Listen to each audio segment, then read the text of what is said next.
चित्रकूट नामक एक राज था जहाँ पर बिलास राय नामक राजा राज करता था।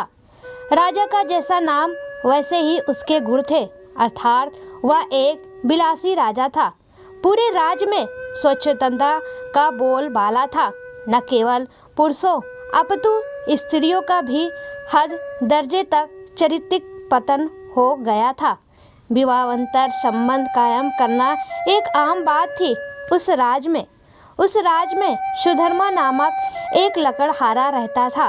उसकी पत्नी का नाम सुलक्षणा था। सुधर्मा सुबह सुबह लकड़ी काटने वन में चला जाया करता था और देर शाम तक वापस लौटता था। दिन भर घर में सुलक्षणा अकेली रहती थी और बोर होती थी। सुलक्षणा अतीव सुंदर स्त्री थी और आत्ममुग्धा नायिका की तरह अपने रूप यौवन को आईने में देख देख कर हर्षित होती रहती थी। शाम को सुधर्मा थका हारा आता था और खाना खाकर जल्दी ही सो जाया करता था। सुलक्षणा घर का काम निपटाकर और सज संवर कर जब तक सेज पर आती थी तब तक सुधर्मा खर्राटों की दुनिया में सैर करने चला जाता था। बेचारी सुलक्षणा मन महसूस कर सेज पर तड़पती रह जाती थी। उसका अतृप्त यौवन खून के आंसू रोने लगता था। घर गृहस्थी का सारा सामान सुलक्षणा ही लाती थी। एक दिन सेठ कहीं गया हुआ था और उसकी दुकान पर उसका नौजवान पुत्र चिंतामणि बैठा था। वह सुंदर तथा बलिष्ठ था। सुलक्षणा उसकी जवानी पर फिदा हो गई। सेठ के बेटे चिंतामणि ने भी सुलक्षणा जैसी सुंदर और सुडौल स्त्री पहली बार देखी थी, इसलिए वह भी सुलक्षणा की ओर आकर्षित हो गया। दो जवां प्यासे दिल मिल गए तो अब बदन मिलना भी आवश्यक हो गया था। चिंतामणि ने एक मिलन स्थल भी खोज लिया था। सुलक्षणा रोजाना सुधर्मा के सो जाने पर चिंतामणि से मिलने जाने लगी और वह सुबह होने से पहले वापस आ जाती थी। सुलक्षणा और चिंतामणि की रंगरेलियां बेरोक टोक चलने लगी। एक दिन सुधर्मा जंगल में लकड़ी काटने गया तो उसने देखा कि एक साधु बेहोश पड़ा है। सुधर्मा ने उस साधु पर ठंडे जल के कुछ छींटे मारे तो साधु ने आंखें खोल दी। सुधर्मा ने साधु को बैठाया और ठंडा जल पिलाया तो उसमें कुछ जान आई। थोड़ी देर बाद उसे खाना भी खिलाया तो उसके बदन में थोड़ी ताजगी आ गई और वह चहलकदमी करने लग गया। सुधर्मा ने उस साधु से आग्रह किया कि कुछ दिन वह उसका अतिथि स्वीकार करे। सुधर्मा के आग्रह को साधु महाराज टाल नहीं सके और शाम को वो साधु महाराज सुधर्मा के साथ उसके घर आ गए। साधु को देखकर सुलक्षणा के तन बदन में आग लग गई। उसे लगा कि अब उसकी चोरी पकड़ी जा सकती है, इसलिए वह साधु को घर में नहीं रखने की जिद पर अड़ गई। सुधर्मा ने उसके सामने समर्पण करते हुए कह दिया कि साधु महाराज बस 1-2 दिन ही रहेंगे। इस पर सुलक्षणा राजी हो गई। रात में सबने खाना खाया और साधु के लिए आंगन में चारपाई बिछा दी। सुधर्मा खाना खाने के तुरंत बाद ही सो गया था, लेकिन सुलक्षणा की आंखों में नींद कहाँ थी। वहाँ तो चिंतामणि की सूरत बसी हुई थी। उसका मन उड़कर चिंतामणि के पास चला गया था, मगर बदन तो सुधर्मा के घर में ही पड़ा था। यौवन को मन से ज़्यादा तन की जरूरत होती है। सुलक्षणा को अपना बदन जलता हुआ महसूस होने लगा। उस आग बुझाने के लिए उसे चिंतामणि के सागर की आवश्यकता थी। सुलक्षणा उठी और उसने देखा कि सुधर्मा घर्राटे ले रहा है। तब वह साधु के पास गई। साधु भी चुपचाप लेटा था। सुलक्षणा ने उसे सोता हुआ जाना और फिर वह बन संवर कर चिंतामणि से मिलने के लिए चल दी। साधु एक अनजान व्यक्ति के घर में ठहरा था और सुलक्षणा ने उसे बड़ी मुश्किल से घर में रहने दिया था, जबकि उसने यहाँ रहने के लिए कहा ही नहीं था। सुलक्षणा के व्यवहार को देखकर दाल में जरूर कुछ काला है, साधु महाराज के मन ने कहा और वह सोचता ही रहा। इसलिए उसे नींद नहीं आई और उन दोनों के क्रियाकलाप देखता रहा। जब सुलक्षणा उसके पास आई तब वह एकदम साध कर चुपचाप लेटा रहा। उसने सुलक्षणा को बन सवर कर कहीं पर जाते हुए देख लिया था, मगर वह चुपचाप पड़ा रहा। उसने यह भी देख लिया था कि भोर होने से पहले सुलक्षणा वापस आ गई थी। उसे अब सारा माजरा समझ में आ गया था। दूसरे दिन सुधर्मा जब जंगल से लौटा तो साधु ने उसे अपनी पत्नी से सावधान रहने को कहा और यह भी कहा कि उसकी पत्नी किसी से मिलने रात को कहीं जाती है। इस बात पर सुधर्मा को सुलक्षणा पर बहुत गुस्सा आया और उसने सुलक्षणा को मारा पीटा भी बहुत। उसने सुलक्षणा को एक खंबे से बांध दिया और सो गया। सुधर्मा के मकान के पड़ोस में हरिराम नाई रहता था, जिसकी पत्नी का नाम सुशीला था। सुलक्षणा की तरह सुशीला भी एक चरित्रहीन स्त्री थी। उसका भी एक यार था। चूँकि दोनों एक ही नाव पर सवार थी, इसलिए दोनों घनिष्ठ सहेली बन गई थी। दोनों सहेलियां एक दूसरे के संदेश लाने ले जाने का काम भी करती थी, इसलिए दोनों स्त्रियां एक दूसरे के प्रेमियों से भली भांति परिचित थी। उस रात जब काफी देर तक सुलक्षणा नहीं आई तो चिंतामणि को चिंता होने लगी। वह भागा भागा सुशीला के पास आया और सुलक्षणा को बुला लाने के लिए सुशीला से कहने लगा। सुशीला सुलक्षणा के घर गई तो उसे खंबे से बंधा पाया। तब सुलक्षणा ने सारी कहानी बता दी। सुशीला ने चिंतामणि का संदेश सुलक्षणा को दिया तो सुलक्षणा ने अपने बंधे होने की मजबूरी बता दी।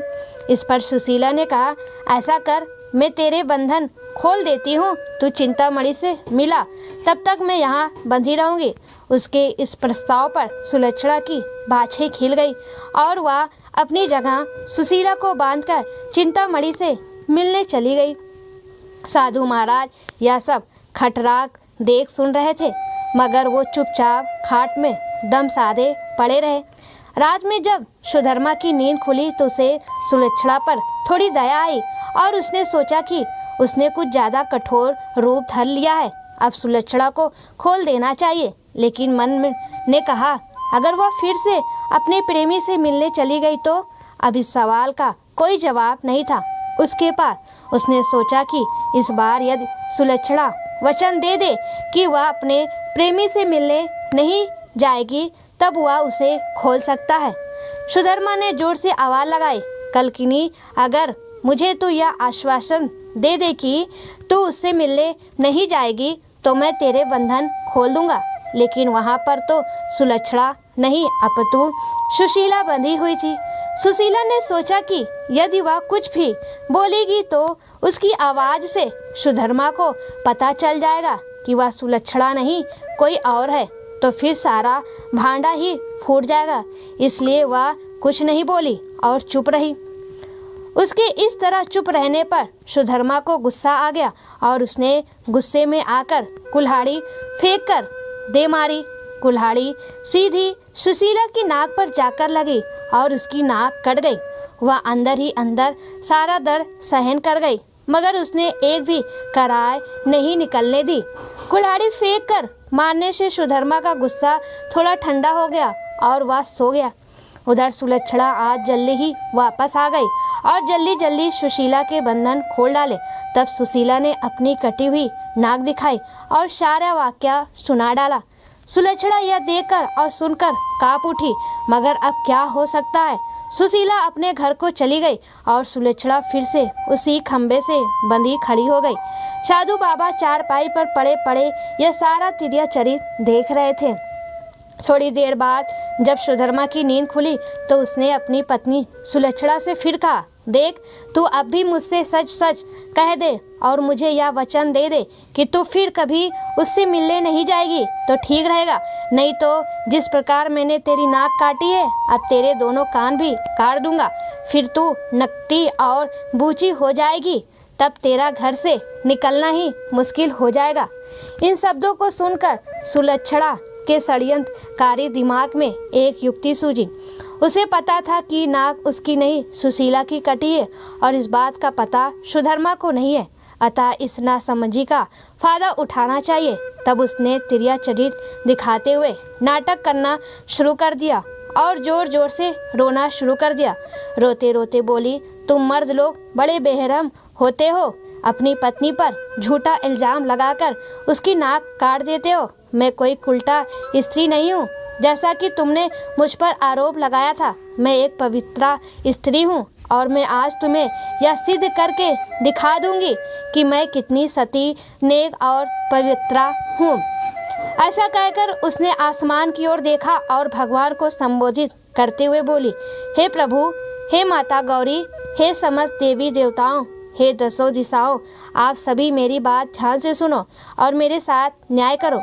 मैं यदि तन, मन और वचन से एक पवित्रा और सती स्त्री हूँ तो मेरे पति ने मुझ पर बदचलन होने का आरोप लगाकर जो मेरी नाक का है वह नाक फिर से जुड़ जाए और एक पवित्रा स्त्री क्या होती है यह पूरे जग को पता चल जाए और वह ओम नमो भगवते वसुदेवाय नमः का जाप करने लगी। सुधर्मा ये सब देख और सुन रहा था। अभी 3-4 बार ही मंत्र का जाप हुआ था कि सुलक्षणा चीख पड़ी, मेरी नाक जुड़ गई, मेरी नाक पहले जैसी हो गई। हे भगवान, तेरा लाख लाख शुक्र है जो तूने एक पवित्रा स्त्री की लाज रख ली और मुझ पर बदचलन होने का झूठा आरोप जो मेरे पति ने लगाया था उसे खारिज कर दिया। मैं आपका ये उपकार जिंदगी भर नहीं भूलूंगी भगवान। और उसने नीचे धरती पर झुककर भगवान को प्रणाम किया। तब तक सुबह हो गई थी। सुधर्मा को उसकी बातों पर विश्वास नहीं हुआ, इसलिए वह उसके पास गया और उसकी नाक को छूकर देखा। वह पहले जैसी ही थी। वह सुलक्षणा को आश्चर्य से देखता ही रह गया और अपनी गलती पर पछताने लगा। उधर सुशीला ने अपने चेहरे पर एक कपड़ा इस तरह लगा लिया कि नाक दिखाई नहीं दे। सुबह होने पर नाई हरिराम अपनी दुकान जाने लगा तो उसने अपनी पेटी संभाली। उसमें एक बड़ा वाला उस्तूरा नहीं था। उसने सुशीला से कहा कि बड़ा वाला उस्तूरा ला दे। सुशीला नाक कटने से चिड़ी हुई सी थी तो उसने हरिराम की तरफ एक चाकू फेंक दिया और कहा, ये ले तेरा बड़ा वाला उस्तूरा। बड़े वाले उस्तूरे की जगह चाकू देकर हरिराम का पारा 7वें आसमान पे चढ़ गया। उसने अपनी पेटी खोली और एक छोटा उस्तूरा निकाला और उसे सुशीला की ओर फेंक कर मारा। सुशीला की चाल कामयाब हो गई। वह यही तो चाहती थी। उसने उस्तूरा हाथ में पकड़ा और जोर जोर से चिल्लाने लगी, अरे मेरी नाक काट दी, हाय मेरी नाक काट दी। उसकी आवाज़ सुनकर अड़ोसी पड़ोसी आ गए और वहाँ भीड़ लग गई। लोगों ने देखा कि सुशीला की नाक कटी हुई है और उसके हाथ में एक छोटा सा उस्तूरा है। सुशीला कहे जा रही थी कि उसके पति ने उसे बदचलन बताकर बेवजह ही उसकी नाक इस उस्तूरे से काट दी है। लोगों ने सुशीला की बात सही मान ली और हरिराम नाईक की खूब धुनाई कर दी। इतनी देर में राजा की सिपाही आ गए और हरिराम नाईक को पकड़कर ले गए। राजा की अदालत में मुकदमा चला। सुशीला ने स्वयं को सती सावित्री पवित्रा बताते हुए अपने पति पर आरोप लगाया कि उसने उसे बदचलन बताकर उसकी नाक उस उस्तूरे से काट दी। उस्तूरा भी था और सुशीला की नाक भी कटी हुई थी। एक पत्नी अपनी पति पर मिथ्या आरोप क्यों लगाएगी? अतः राजा ने हरिराम नाईक को दोषी मानते हुए उसे मृत्युदंड सुना दिया। इस मृत्युदंड की चर्चा पूरे राज्य में फैल गई। सुधर्मा के घर में ठहरे हुए साधु महाराज ने भी जब हरिराम नाईक को मृत्युदंड की बात सुनी तब वह विचलित हो गया। उसे दोनों स्त्रियों के तिरिया चरित्र का संपूर्ण ज्ञान था, जिसकी चपेट में एक निर्दोष व्यक्ति हरिराम नाईक आ रहा था और अपनी जान से हाथ धो रहा था। तब वह राजा के पास गया और संपूर्ण घटनाक्रम राजा को कह सुनाया। राजा ने सुधर्मा और सुलक्षणा को दरबार में बुलवाया और कड़क कर सारी बातें सच बताने के लिए कहा। तब सुलक्षणा और सुशीला ने सारी बातें सच बता दी और अपने सुहाग को भी बता दिया। अब मामला पूरी तरह से साफ हो चुका था। दोनों स्त्रियों का अपराध सामने आ गया था और हरिराम नाईक निर्दोष सिद्ध हो गया था। इस षड्यंत्र के लिए दोनों कुलटाओं को भीषण दंड दिया जाना था, लेकिन स्त्री, बालक और साधु को मृत्युदंड नहीं दिया जा सकता है। इस शास्त्रीय विधान के अनुसार दोनों स्त्रियों के नाक कान काटकर उन्हें छोड़ दिया गया। इस पूरे वृतांत को देखकर साधु महाराज बोल पड़े, तिरिया चरित जाने न ही कोई, खसम मारकर सती होई।